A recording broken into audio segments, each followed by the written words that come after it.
on the planet. It has been said that I play it cool and dig all jive. That's the reason I stay alive. My motto, as I live and learn, dig and be dug in return. You know?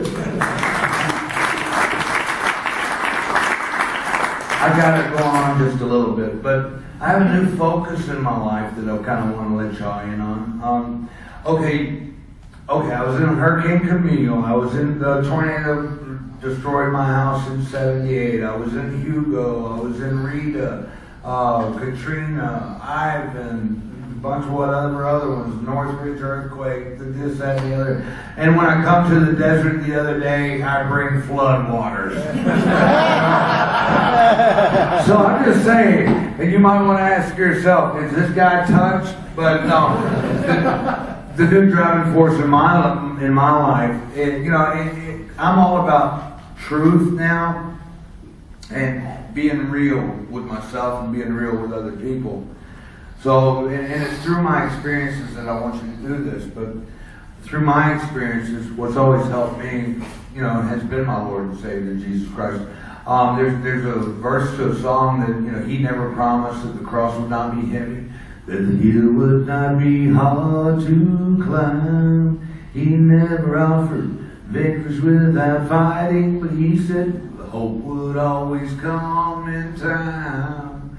Just remember when you're standing at the valley of decision and the adversary says give in, just hold on. Our Lord will show up and He will take you through the fire again. Well, I go through the fire a lot, and the burden is never too heavy for the cross to bear.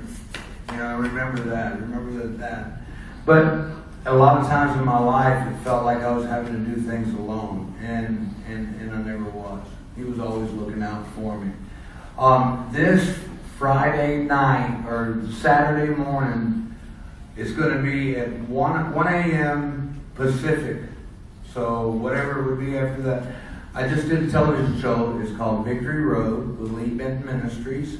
It makes its worldwide broadcast this weekend on Uplift TV, the Holy Spirit Broadcast Network. So I invite everybody that wants to watch it. Set your DVRs if you're going to sleep through it. It's real cool. I did her show 21 years ago, and we did it again, and she loved it. So I enjoyed everything I got to do and see out there. I was able to tell the story about almost being eaten. If Action Jackson was in here right now, you know what, I'm going to tell y'all the story anyway. When you see AJ downstairs, if you need to ask him about this, please feel free. We're in Port Moresby, Papua New Guinea. We're flying there. This is like a tropical island thing. Man, I was in a Tarzan movie. I get off the plane, we leave the airport, there's a big totem pole. They take us to this big party. So we're in an Australian hotel, the Australian government hotel. We can't smoke inside. I have to go outside. Walk outside on the street to smoke a cigarette. Here comes a guy walking up, and he's wearing a Tarzan loincloth. He's got a spear in his hand like Kamala would have carried. He's got this great big old brass knife on his hip. He's got a bow and arrow over his shoulder. He's got a great big old bone in his nose like this. He's got a bone in each nipple like this. He's got them vertebrae things, real vertebrae, not them gauge things and little plastic things the guys are wearing now, but real backbones in his, He walks up to me, and I'm expecting something.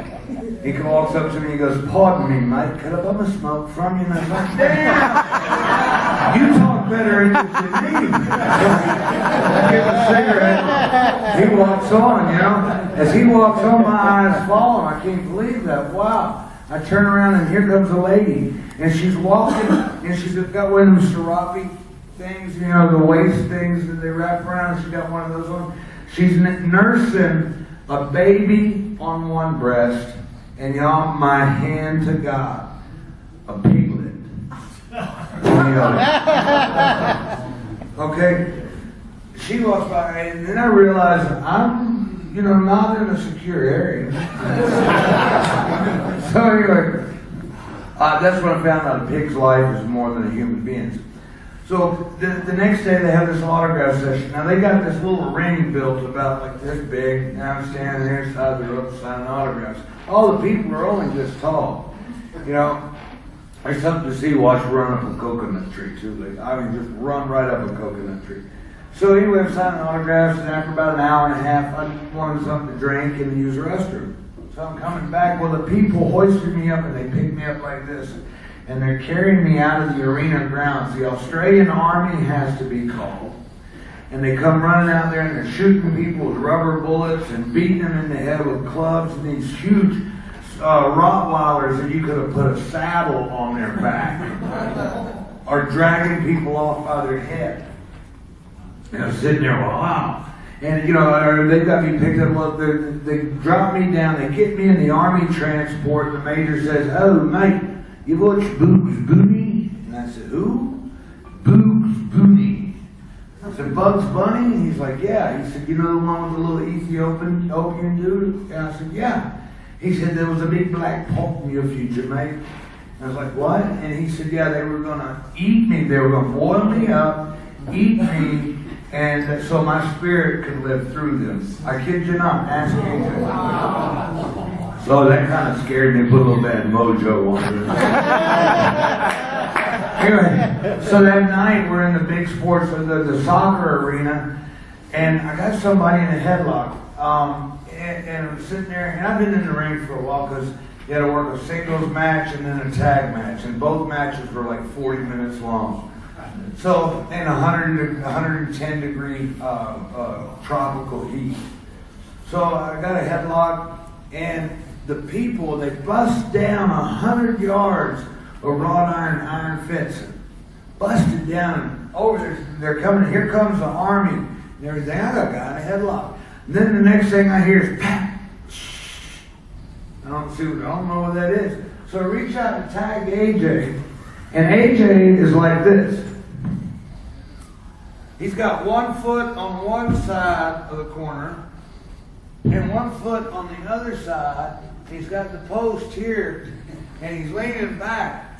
So I said, "AJ, tag." He goes, "No, stay in there."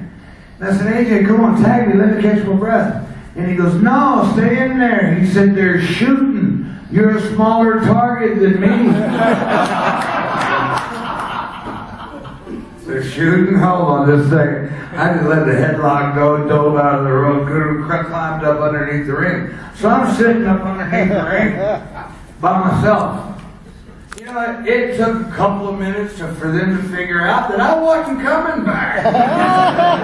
You know, so then everybody crawls up underneath the ring. We're just having fun all the time, just waiting. We had to go to the police station, and what was funny was when we get to the police station, we couldn't file a police report because the villagers had overran the police station and stolen their typewriters too. So they couldn't file a police report. Oh, it was something. Human life over there meant nothing. They have this nut over there, and it's called beetle nut. It gives you a cocaine high. So they eat this nut all day. They spit out the juice. They take a mustard plant. They put the meat of the nut in the plant. Then they put like a scoop of lime that you'd use to kill snails in your garden. And they roll that up and they stick it in their mouth. And when they spit, man, it's just like red fluorescent, you know, stop sign looking stuff. It's like bright red, you know, glow in the dark. But it gives them a cocaine high. And there might be like 30 little Gilligan's Island huts over here in this one village. And about 25 over here in this other village, a few hundred yards away, but they're different villages. And they're out there doing this nut all day. But in the evenings, we were out there sitting there drinking beer and watching them. One guy come from that tribe, one guy come from that tribe. They got these great big old long grass knives, and they go just hacking away on each other till they kill each other and stuff. Yeah, it was a brutal place. I mean, I got back in the United States. I went in, I told my dad he wasn't booking me on any more tours. I mean, over there was amazing. Larry O'Day, he was a promoter over there. He tells me, Sam, he goes, "This is a college professor, blah, blah, blah, blah, blah." He said, tell him what happens to you the other day. So the college professor tells me, him and his wife load up in the car, they're driving down the mountain into town. When they get down to 6 of the rascals, and that's what they call the little villagers or the little cannibal dudes, you know, the little tribes people. Anyway, 6 of them pulled him over on the side of the road, told him they wanted his money, his wife, and his car. He said, take my money and my car, but leave my wife. They were going to know. He said, no, they were going to sell her into a white slavery. So he said, I got $5,000 in a paper sack underneath my seat. He said, let's see it. He reaches under his seat, pulls out a 9mm. He shoots all 6 of them. He kills 4 of them. 2 of them are still wriggling alive when the police get there. And they're tribes people too. They're the villagers too. They hear the story, walk right over, and then bap, bap, just shoot them. You know? I mean, that's how little human life means over there. In some countries and some cultures, they don't look at life the same way we do.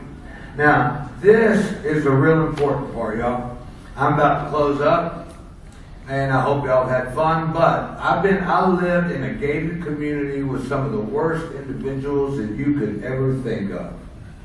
And all I want to do is tell you that, you know, that please don't leave yourself open. Women, if you're out alone or wherever you're at, keep your keys in your hand. If somebody's coming for you, they're going to sneak you. They're going to come out of the blue. They're going to catch you where you're not expecting. Keep your keys in your hand. Go for the eyes. They cannot grab what they cannot see. Now, the reason I'm telling you, if somebody intends to do you harm, they've already thought this whole thing through, and they know how far to go. And your life means nothing to them. And if it came down to it, if to kill you, to keep them out of jail, that's exactly what would happen. So do not be a mark. Don't be a victim. Protect yourself in anything you can do. You know, be aware. I saw it the other day. This guy was coming up and he was walking up on some women. And the one woman, I thought it was the greatest, she just started screaming at the top of her lungs. She attracted attention to what was going on, because if he had been able to quietly walk up to him, he could have done whatever he wanted to do. But she made it a specific point to create a lot of attention his way to where everybody seen what was going on. But ladies, that's what I wanted to say. Just please always protect yourselves, because they're going to do work. I mean, they're not worried about you. No, you know, you got to worry about yourself. You got to look out for yourself. And one more thing to close, man, is I just appreciate the hell out of y'all letting me come out here, work in front of y'all, perform, wrestle, do my thing, and come out here and have fun and talk with y'all. I appreciate it.